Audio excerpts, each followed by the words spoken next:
Hello friends, ધોરણ 10 Sanskrit chapter 10 ત્વમેકા Bhavani. ત્વમેકા ત્વમ એક એટલે એક તું જ છે. ભવાની માં ભવાનીને પ્રાર્થના કરવામાં આવી છે આ પદ્યમાં. હે ભવાનીમાં તું એક જ છે. આપણે સામાન્ય માનવીઓ જ્યારે કોઈ સંકટમાં આવીએ, આપત્તિમાં આવીએ અથવા આપણને કોઈક ઈચ્છિત વસ્તુની પ્રાપ્તિ કરવી હોય તો આપણે ભગવાનના શરણે જઈએ છીએ, માના શરણે જઈએ છીએ અને પોતાને તે તકલીફમાંથી ઉગારવા માટે સર્વશક્તિમાન ઈશ્વરની, પરમેશ્વરની આપણે પ્રાર્થના કરીએ છીએ. અને એમ વારંવાર પ્રાર્થના કરવાથી આપણે ભાવનાત્મક યાની કે લાગણીથી એ સર્વશક્તિમાન પરમ શક્તિ પરમાત્મા સાથે બંધાઈ જઈએ છીએ. અને જ્યારે આપણે લાગણીથી ભગવાનની સાથે બંધાઈ જઈએ ને ત્યારે ભગવાન આપણને આપણામાં આત્મવિશ્વાસ અને આત્મબળ વધારો કરે છે અને ત્યાર પછી આપણને સર્વ આપત્તિમાંથી ઉગરવાનો રસ્તો અથવા માર્ગ બતાવે છે. તો આ સર્વશક્તિમાન પરમેશ્વરની પ્રાર્થના કરવા માટેના આપણે સરળ માર્ગો પ્રાર્થના દ્વારા, મંત્ર દ્વારા, શ્લોક દ્વારા અથવા સ્તુતિ કરીને, સ્તુતિ એટલે સ્તોત્ર દ્વારા આપણે ભગવાનની પ્રાર્થના કરીએ છીએ અને ભગવાન પાસેથી આપણે આત્મબળ અને આત્મવિશ્વાસ મેળવીએ છીએ.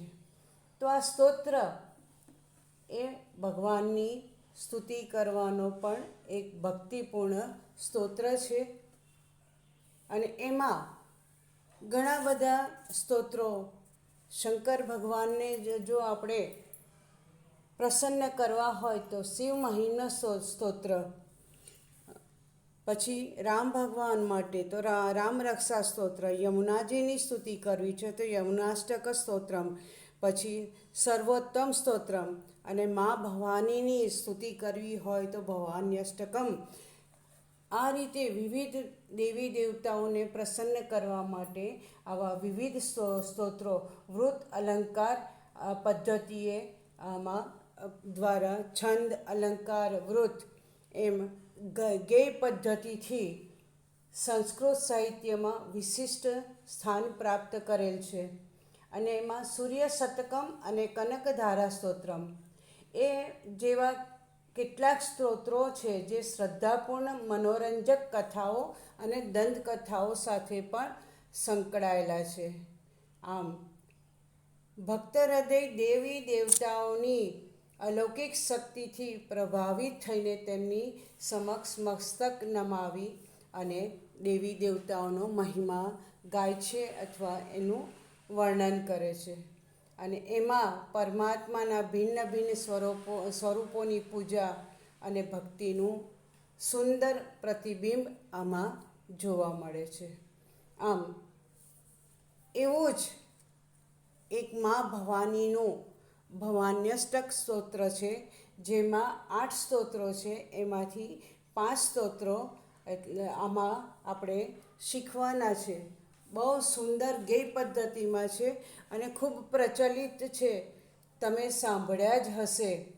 તો આ 5 શ્લોકોમાં ભક્ત જે માની આરાધના કરે છે અથવા માની પ્રાર્થના કરે છે તો એમાં આ અબુધ બાળકની ભક્તિ દ્રષ્ટિગોચર થાય છે.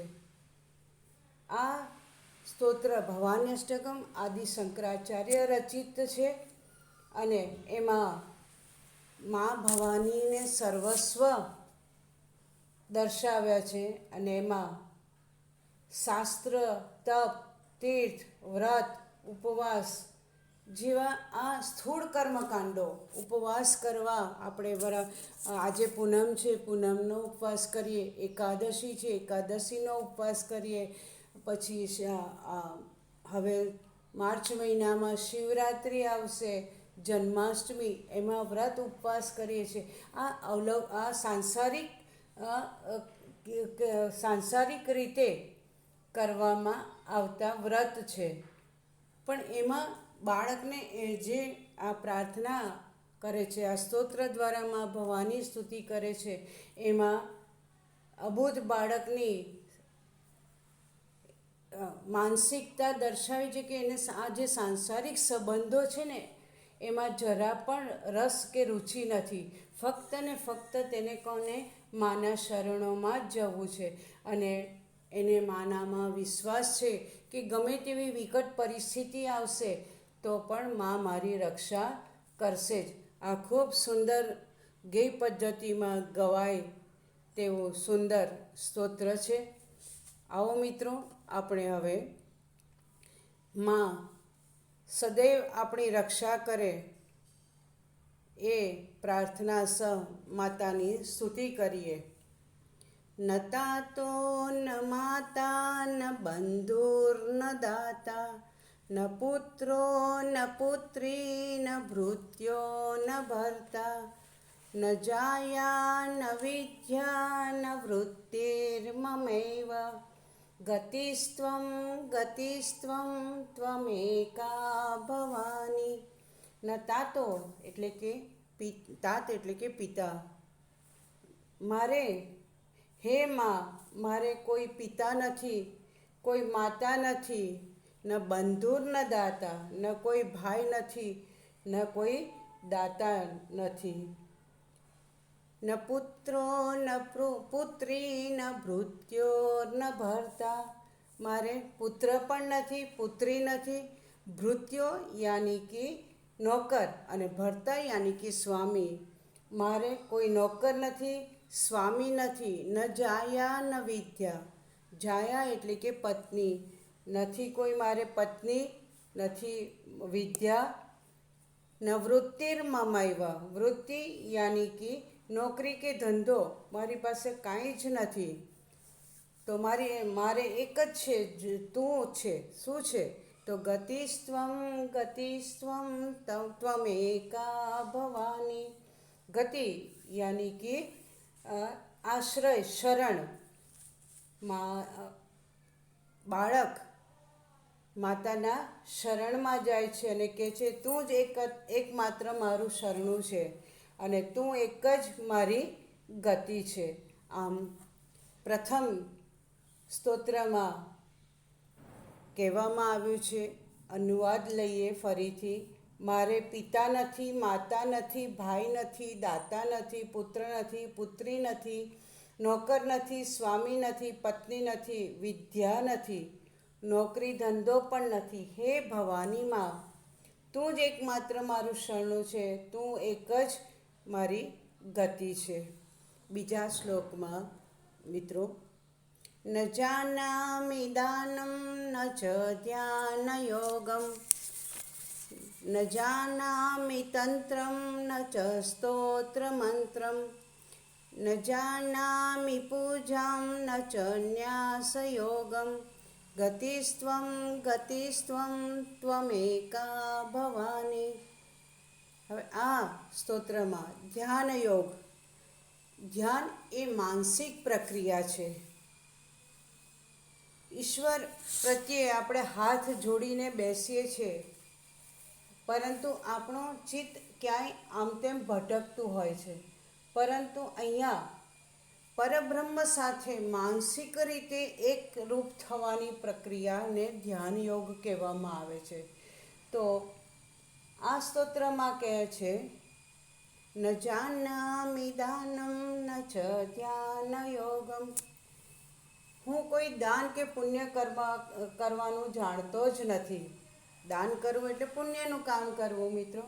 તો હું દાન જાણતો જ નથી. એટલે આ બધી કેવી સાંસારિક ક્રિયાઓમાં અહીંયા દર્શાવે છે કે કવિને, આદિશંકરાચાર્યને એક બાળક સ્વરૂપે માની ભક્તિ કરતા દર્શાવે છે કે મને હું દાન કરવાનું જાણતો નથી, હું ધ્યાન યોગ પણ જાણતો નથી. ત્યારે ન જાનામિ તંત્રમ ન ચ સ્તોત્ર મંત્રમ. તંત્ર તંત્ર ક્રિયા એ પણ એક પૂજા કરવાની પદ્ધતિ છે. એમાં આ અતિ માનવીય શક્તિ યાની કે એ તંત્ર ક્રિયા ક્યાં સ્મશાનમાં જઈને જે કરતા હોય છે ને, યોગ્ય પેલા ભભૂત લગાવી અને મેલી વિદ્યા કે એ તંત્ર ક્રિયા કહેવામાં આવે છે. તો એ પણ એક ભગવાનની પૂજાની એક પદ્ધતિ જ છે, જે અતિ માનવીય પોતાનામાં જે શક્તિ છે એના કરતાં પણ વધુ અતિ માનવીય શક્તિ પ્રાપ્ત કરવા માટેની પૂજા કરવાની ક્રિયાને તંત્ર કહેવામાં આવે છે. તો હું તંત્ર પણ જાણતો નથી, હું સ્તોત્ર અને મંત્ર પણ જાણતો નથી. તો સ્તોત્ર એટલે શું મિત્રો? જે પદ્ય દ્વારા સ્તુતિ કરવામાં આવે છે ઈશ્વરની, અને એ પદ્યો લૌકિક છંદમાં એટલે કે ગાઈ શકાય ને, ગેય પદ્ધતિમાં, ખૂબ સરળ રીતે ગેય પદ્ધતિમાં ગાઈ શકાય એવા પદ્યોને સ્તોત્ર કહેવામાં આવે છે. અને વેદમાં આવતા જે પદ્યો છે એને મંત્ર કહેવામાં આવે છે. તો હું તંત્ર જાણતો નથી, હું સ્તોત્ર અને મંત્ર જાણતો નથી. ન જાનામિ પૂજામ, હું પૂજા પણ જાણતો નથી, પૂજાની કોઈ વિધિ મને આવડતી નથી. અને હું ન્યાસ યોગ પણ જાણતો નથી. તો ન્યાસ યોગ એટલે શું? જો તમે કોઈ નવચંડીની પૂજા થતી હોય કોઈના ઘરે અને તમે ત્યાં ગયા હોય ને, આ જે બ્રાહ્મણો દ્વારા શાસ્ત્રોક્ત વિધિ થતી હોય ને, એ વેદોના મંત્રો દ્વારા તમે જોજો કેટલીક વખત એ અંગૂઠો દર્શાવે, કેટલીક વખત ટચલી આંગળી દર્શાવીને મંત્ર ગાતા બોલતા હોય છે, કેટલીક વખત પહેલી એટલે હાથની 5 પછી કેટલીક વખત હૃદય પર હાથ મૂકે છે, કેટલીક વખત અહીંયા ગરદન પર હાથ મૂકે છે, મસ્તક પર હાથ મૂકીને શ્લોક ગાતા હોય છે. તો આ જે ક્રિયા છે, શ્લોકો દ્વારા વિવિધ અંગોને સ્પર્શ કરીને જે દેવતાઓનું ધ્યાન કરીએ છીએ, એ મંત્ર દ્વારા ધ્યાન કરવાની પ્રક્રિયાને ન્યાસ યોગ કહેવામાં આવે છે. તો કહે છે કે હું પૂજા વિધિ જાણતો નથી, હું ન્યાસ યોગ જાણતો નથી. ગતિસ્ત્વમ ગતિસ્ત્વમ ત્વમેકા ભવાની, હે ભવાનીમાં તું જ મારું શરણું છે, તું જ એક મારું શરણું છે. ત્રીજો શ્લોક ખૂબ સુંદર સરળ શબ્દોમાં અને સરળ રીતે ગાઈ શકાય એવી સુંદર ગેય પદ્ધતિમાં શ્લોકો છે મિત્રો. તમને પણ ગાવાની ખૂબ મજા આવશે. સાંભળ્યું તો હશે કદાચ. જો આપ કોઈ મંદિરમાં, માતાજીના મંદિરમાં ગયા હોય તો ત્યાં ભવાની અષ્ટકમ ગવાતું હોય છે. ત્યાર પછી આપણે મેં કીધું એમ આવી નવચંડી માતાજીની કે માતાજીના હવન ચાલતા હોય ત્યાં આવી આ ભવાની અષ્ટકમ ગાવામાં આવતું હોય છે. તો તમને પણ આ ગાવાની ખૂબ મજા આવશે મિત્રો. 2-3 વખત ગાશો ને એટલે તમને પણ મોઢે રહી જશે ને. એમાં તમારે કયા મોઢે કરવાના છે એ પાછળ આપણને આપેલા છે મિત્રો. ત્રીજા શ્લોક પર જઈએ. ન જાનામિ પુણ્યમ ન જાનામિ તીર્થમ ન જાનામિ મુક્તિમ લયમ વા કદાચિત ન જાનામિ ભક્તિમ વ્રતમ વાપિ માતઃ ગતિસ્ત્વમ ગતિસ્ત્વમ ત્વમેકા ભવાની. હવે અહીંયા ભક્ત અબોધ બાળક માતાની પ્રાર્થના કહે છે, માં ન જાનામિ પુણ્યમ, યાની કે હું પુણ્યને જાણતો નથી. ન જાનામિ તીર્થમ, આપણે તીર્થયાત્રા બધા કરતા હોય છે કે તીર્થયાત્રા કરીને આપણે પુણ્યનું ભાથું સંચિત કરીએ કે આપણને મૃત્યુ પછી જે ભગવાન પાસે જવાનું છે ત્યાં રસ્તામાં કોઈ તકલીફ ન પડે માટે યાત્રા દ્વારા પણ પુણ્યનું ભાથું મેળવવાના મનુષ્યો પ્રયત્ન કરે છે. પરંતુ આ સ્તોત્રમાં અબોધ બાળક માતાને કહે છે, હું પુણ્યને જાણતો નથી, હું તીર્થયાત્રાને જાણતો નથી. ન જાનામિ મુક્તિમ, મુક્તિ એટલે કે જન્મ મરણના ચક્રમાંથી છૂટી જવું. આપણા મનુષ્ય કે કોઈ જીવનું મૃત્યુ થાય છે, આત્મા મૃત્યુ પામે છે, શરીર મૃત્યુ પામતો નથી. શરીર આપણે જેમ વસ્ત્રો બદલીએ છીએ એમ આત્મા શું છે, શરીર બદલે છે. પરંતુ મોક્ષ એ એવી ગતિ છે મૃત્યુ પછીની કે જે જન્મ મરણના ચક્રમાંથી છૂટી જ જાય છે અને ભગવાનના શરણોમાં તેને સ્થાન મળે છે. તો એ કહે છે કે હું શું નથી જાણતો, હું મોક્ષ એટલે કે બ્રહ્મમાં પરબ્રહ્મમાં લીન થવાના અંગેનું પણ કશું જ જાણતો નથી. અને લયમ એટલે કે ભગવાનમાં લીન થવું. ન જાનામિ મુક્તિમ લયમ વા કદાચિત, હું મોક્ષને પણ જાણતો નથી કે બ્રહ્મમાં લીન કેવી રીતે થવું એ અંગેનું પણ મને કંઈ જ જ્ઞાન નથી, હું કાંઈ જ જાણતો નથી. હે મા ભક્તિ, હે મા ન જાનામિ ભક્તિમ વ્રતમ વાપી માત, હે મા હું ભક્તિ કે વ્રતને પણ જાણતો નથી. ભક્તિ તારી કેવી રીતે થાય કે વ્રત એટલે શું? તો નિયમિત રીતે જોયું જે કંઈ પુણ્ય કામ આપણે કરીએ અથવા ધર્મની ભાવનાથી સ્વેચ્છાએ કરેલું જે નિશ્ચય છે એને વ્રત કહેવામાં આવે છે. ગૌરી વ્રત છે એ સ્વેચ્છાએ દીકરીઓ કરતી હોય છે અને ભગવાનના ધર્મને આગળ કરીને ધર્મની ભાવનાથી સ્વેચ્છાએ આ 5 દિવસ ભગવાનની પૂજા અને મોરું ખાઈને ભગવાનની પૂજા અર્ચનાને આરાધના કરે છે. તો આ વ્રતને પણ હું જાણતો નથી ભક્તિ જાણતો. તો હે માં ગતિસ્ત્વમ ત્વમેકા ભવાની, હે ભવાની માં તું જ એક મારું શરણું છે, તું જ મારું શરણું છે. તમને કદાચ એક નાનકડી વાર્તા કહું કે એક નાનકડો પ્રસંગ. એક નાનકડો બાળક દરરોજ એની માતાની સાથે મંદિરે જાય. એની માં શું કરે, હાથ જોડી આંખો બંધ કરી અને આવા સ્તોત્ર શ્લોક મંત્ર ભગવાનના જે હોય એના ગાઈને ભગવાનની પ્રાર્થના કરે. તો એ બાળક પણ દરરોજ માતાને આવી રીતે હાથ જોડી આંખો બંધ કરી અને એ શું બોલે છે તો એને સમજ નથી પડતી, કારણ કે હોઠ જ ફફડે છે. તો એ હોઠ ફફડે છે, એ જોવે છે કે ભગવાનને માં કંઈક કહે છે અથવા માં કશુંક એનું ગાય છે. તો એ પણ આવું દરરોજ જોવે છે ને એટલે એક દિવસ એને પણ થાય છે. એ કહે છે ભગવાનને, કહે છે ભગવાન મારી મમ્મી તમને જે પ્રાર્થના કરે છે ને એ પ્રાર્થના કે શ્લોક કે મંત્ર તો મને નથી આવડતો, પરંતુ મને જે ફક્ત ને ફક્ત શું આવડે છે, ABCD.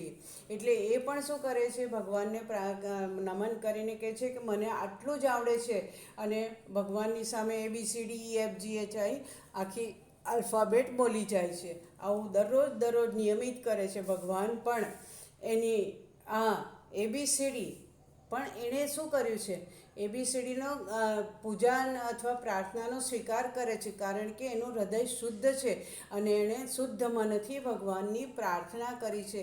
એને ખબર જ નથી કે એ શું ગાઈ રહ્યો છે, પણ મમ્મી કંઈક હોઠ ફફડાવે છે એટલે મારે પણ હોઠ ફફડાવીને બોલવું જોઈએ ભગવાનને.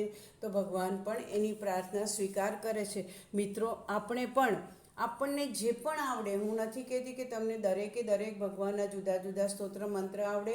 તમને આપણે જે નિત્ય પ્રાર્થના કરતા હોય એ પ્રાર્થના પણ આપણી શુદ્ધ મનથી કરેલી, એ બી ધ્યાન રાખજો. મન ક્યાંક બીજે હોય, આપણે બોલતા હોઈએ, સ્તોત્ર ગાતા હોય, પૂજા કામ કરતાં પણ તે વખતે આપણું મન શુદ્ધ અને પવિત્ર હોવું જોઈએ. બીજા શું કરે છે આજુબાજુમાં નજર કરતા જઈએ અને માળા ફેરવતા જઈએ તો ભગવાન આપણી એ પ્રાર્થનાને સ્વીકાર કરતો નથી. મિત્રો, આગળના 2 શ્લોક આપણે પછી નેક્સ્ટ વિડીયોમાં જોઈશું. ત્યાં સુધી મિત્રો આ શ્લોક મોઢે કરજો અને તમારે 1લો અને 5મો શ્લોક મોઢે કરવાના છે.